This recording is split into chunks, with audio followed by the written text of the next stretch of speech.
This Friday morning I woke up same as usual, doing the same exact things I usually do before training, like preparing electrolytes and other vitamins, packing my bag with everything needed for sparring session, and making sure that my action camera is charged and ready to film fun and not so fun moments that happen to me almost every single time I'm riding a motorcycle.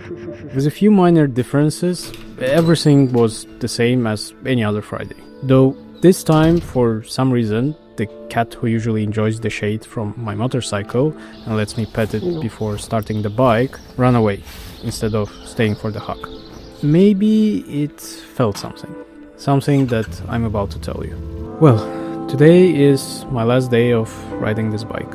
In 4 hours I have to be at a location agreed upon with a new buyer, ready to hand over all the keys and everything I received from the dealership 4 months ago when I was getting this bike.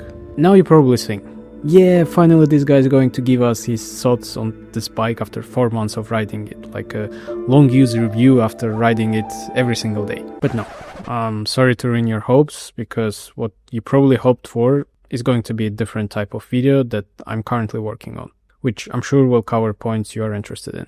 For now, I just want to recall all the beauty I discovered together with this bike, all the close calls we went through, all the good people we came across, and all the stupid ones we were unfortunate to meet. I simply want to make the type of video I'll be able to watch one day with my kids or grandkids and say something like, yeah, that's one of the bikes I owned and this is just a fraction of what we went through together.